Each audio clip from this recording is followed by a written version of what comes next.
नमस्कार दोस्तों, ज्योतिष का सफर में आप सभी भाई बहनों को नरेश गांधी का सादर प्रणाम। यह हमारा 486वां एपिसोड है जिसका नाम है पितृ तर्पण और श्राद्ध। दोस्तों, बहुत जल्द अब 16 दिन का श्राद्ध पक्ष शुरू होने वाला है। इन दिनों में हर किसी को चाहिए कि वह अपने पितरों को संतुष्ट करे। पितृ उसे कहते हैं जो हमारे खानदान के होते थे। आज वह दुनिया में नहीं है, वह मरकर इस फानी दुनिया को छोड़कर जा चुके हैं। अब उसे पितृदेव के नाम से हम जानते हैं। यदि पितरों का आशीर्वाद हमें मिलता है तो हम सुखी बनते हैं, और जिन्हें पितरों का आशीर्वाद नहीं मिलता उन्हें दुख मिलता है। हर किसी को चाहिए कि अपने पितरों का तर्पण करे। पितृ तर्पण में नारायण बलि उत्तम है। नारायण बलि की पूजा के दौरान सभी कुटुंबी जन का पूजा में बैठना जरूरी बनता है। नारायण बलि की पूजा के दौरान मंत्रोच्चार द्वारा पितरों का आवाहन किया जाता है और किसी भी कुटुंबी जन में पितरों की अतृप्त आत्मा को बुलाया जाता है। वह आती है और सवालों का जवाब भी देती है। जो अतृप्त आत्मा ब्रह्मांड में भटकती रहती है, उसका इस तरह आकर जवाब देना यह एक चमत्कार ही है, और यही नारायण बलि की सच्चाई है। पितृ तर्पण करना और पितरों की याद में श्राद्ध करना बहुत जरूरी होता है।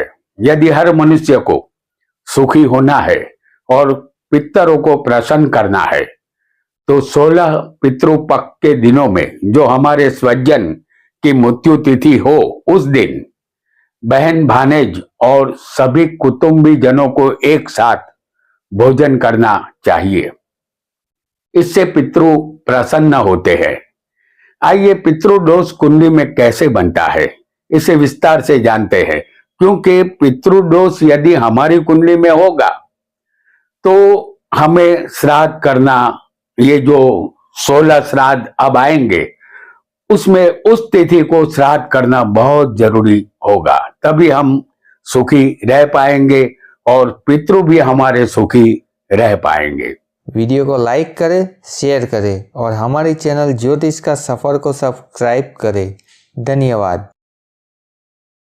आपका लग्न यहां कोई भी हो, दूसरे, छठे, 8वें या 12वें राहु केतु बैठे होंगे, जैसे हम आपको यहां बताते हैं, राहु दूसरे होगा तो केतु आएगा 8वें। और यदि राहु किसी की कुंडली में 12वें होगा तो केतु 6ठे होगा। इस केतु की जगह राहु भी हो सकता है और राहु की जगह किसी की कुंडली में केतु भी हो सकता है। तो आपका लग्न कोई भी हो, राहु केतु दूसरे, छठे, 8वें और 12वें मौजूद होंगे तो इसे पितृदोष कहते हैं। इन 4 स्थानों में राहु केतु पितृदोष बनाते हैं। पितृदोष यही दर्शाता है कि आपको पितरों के आशीर्वाद की जरूरत है। जो मनुष्य क्रूरबुद्धि पूर्वक अपने पितृलोक और पितरों को न मानकर श्राद्ध कर्म नहीं करता, उसके पितृ उसका ही रक्तपान करते हैं और उसे हैरान परेशान करते हैं। ऐसा मार्कंडेय पुराण में बताया गया है। इसलिए हर किसी को श्राद्ध कर्म अवश्य करना चाहिए। आइए कुंडली में पितृदोष कैसे बनता है ये हम जान रहे हैं। आपका लग्न यहां कोई भी हो, आपकी जन्म कुंडली में 8वें या 12वें गुरु बैठा होगा, जैसे हम 8वें गुरु को बता रहे हैं, और यही गुरु किसी की कुंडली में 12वें स्थान में भी हो सकता है। आपका लग्न कोई भी हो, गुरु अष्टम में या 12वें, दो में से किसी भी एक स्थान में होना चाहिए।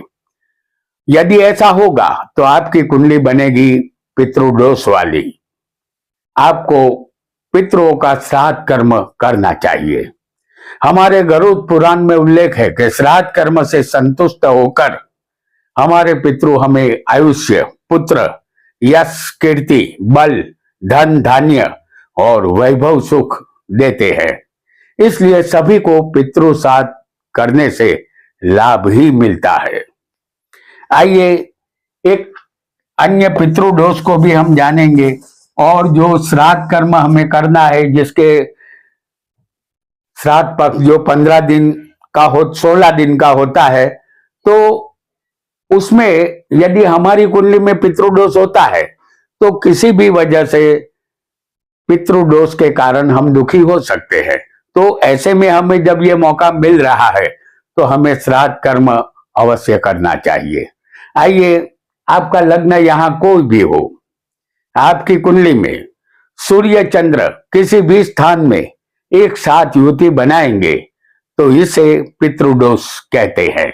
इस युति को उदाहरण के लिए हम आपको 10वें स्थान में दिखा रहे हैं, चंद्र और सूर्य को। सूर्य चंद्र का योग अमावस्या योग है और अमावस पर अधिकार पितरों का होता है। आपकी कुंडली में अमावस योग यही दर्शाता है कि आपका जब जन्म हुआ था उस दिन अमावस थी, और अमावस के दिन जन्म लेना यानी पितरों के प्रभाव में जन्म लेना, इसे पक्का पितृदोष कहते हैं। यहां अपने पितरों का श्राद्ध कर्म करना बिल्कुल न भूले, आप सुखी अवश्य बनेंगे। आइए एक अन्य पितृदोष को भी बहुत जल्दी से हम जान लेंगे। आपका लग्न यहां कोई भी हो, आपकी कुंडली में शुक्र सप्तम में या अष्टम में, जैसे हम आपको सप्तम में शुक्र दिखा रहे हैं, या यही शुक्र किसी की कुंडली में अष्टम स्थान में भी हो सकता है। दो में से किसी भी एक जगह यदि आपकी कुंडली में शुक्र होगा तो उसे पितृदोष कहते हैं। हालांकि इसे पूर्वज दोष भी कहा जाता है और पूर्वज ही हमारे पितृ है, तो हम इसे पितृदोष समझकर आगे चलेंगे। और पितृ श्राद्ध करना हर बेटे का कर्तव्य है। हमारे रामचरितमानस में उल्लेख मिलता है कि भगवान श्री राम ने भी अपने पिता दशरथ जी का श्राद्ध किया था और सीता माता को तमाम पितरों के दर्शन हुए थे। श्राद्ध यह कोई श्रद्धा का विषय नहीं है, बल्कि एक मजबूत वास्तविकता है। किसी भी तरह के अभिशाप और वेदना से पीड़ित कोई व्यक्ति श्राद्ध करता है तो उसे पितरों का आशीर्वाद अवश्य प्राप्त होता है। इसीलिए हर किसी को श्राद्ध का लाभ अवश्य उठाना चाहिए। आगे बढ़ेंगे। आपका लग्न यहां कोई भी हो, अष्टम स्थान में या 12वें स्थान में शनि, राहु और सूर्य, जैसे हम यहां आपको दिखा रहे हैं, शनि, राहु और सूर्य को अष्टम में या 12वें स्थान में, शनि, राहु या सूर्य। अष्टम स्थान में या 12वें स्थान में शनि, राहु या सूर्य कोई भी एक ग्रह बैठा होगा तो पितृदोष आपकी कुंडली में बन चुका है। यहां हमने तीनों ग्रह दिखाए हैं, अष्टम में और 12वें। आपको कोई भी एक ही ग्रह समझना है।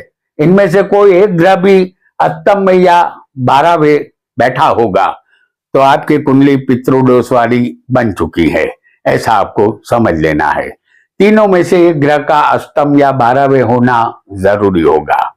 हमारे श्रीमद् भागवत पुराण में यह बताया गया है कि धंधुकारी के आत्मा की शांति के लिए उसके भाई गोकर्ण ने श्राद्ध कर्म किया था, तब धंधुकारी प्रेत योनि से मुक्त हुआ था।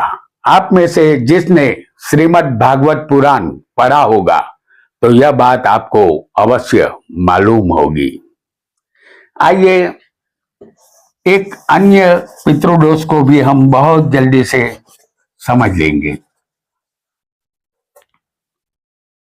आपका लग्न यहां कोई भी हो, आपकी कुंडली में किसी भी स्थान में चंद्र के साथ राहु केतु या सूर्य के साथ राहु केतु बैठे होंगे तो इसे पितृदोष कहते हैं।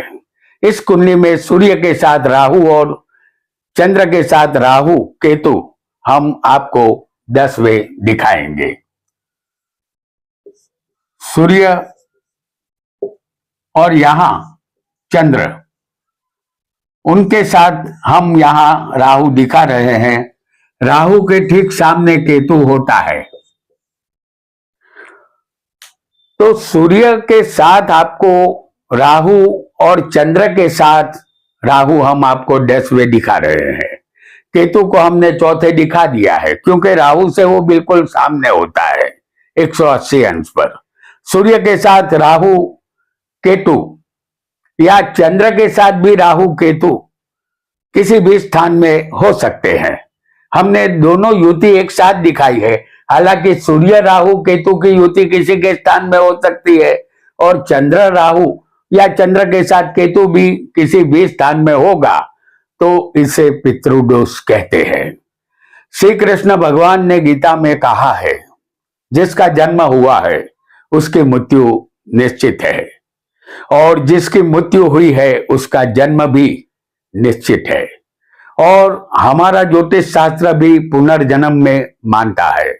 लेकिन यहां एक सवाल उत्पन्न होता है, हमारे स्वजन जो मर चुके हैं और शायद उनका दूसरा जन्म भी हो चुका हो, ऐसा मानकर हम चले तो हम उनकी याद में जो भी श्राद्ध कर्म यहां करेंगे और किसी को भोजन खिलाएंगे तो वह उन तक कैसे पहुंचेगा? इस सवाल का जवाब दोस्तों एक ही है, जो भी मृतात्मा का जन्म जिस योनि में हुआ हो उसी योनि में उसी समय उसे वह भोजन मिल जाता है। यदि मरने के बाद किसी का जन्म देव योनि में हुआ हो तो उसे अमृत के रूप में भोजन मिलता है। वह पशु योनि में हो तो घास के रूप में मिलता है। गंधर्व योनि में हो तो भोग के रूप में उसे मिलता है। सर्प योनि में हो तो वायु के रूप में मिलता है। यक्ष की योनि में हो तो पेय पदार्थ के रूप में उसे ये भोजन मिल जाता है और दानव योनि में हो तो मांस के रूप में भोजन मिलता है। किसी प्रेत योनि में हो तो भोजन रक्त के रूप में मिलता है और मनुष्य की योनि में जन्म हुआ हो तो उसे अन्न के रूप में और श्राद्ध रूप में भोजन मिल जाता है और शायद ऐसा ही होता होगा। और इसीलिए हमारा मानना है कि पितृ तर्पण और पितृ श्राद्ध कोई कहानी नहीं है बल्कि वास्तविकता है और कुछ दिनों बाद पितृपक्ष का आरंभ होने जा रहा है। तो अपने स्वजनों का श्राद्ध कर्म करने के लिए आप तैयार हो जाइए, इससे आपको लाभ अवश्य मिलेगा। आज इतना ही। आपका बहुत बहुत धन्यवाद।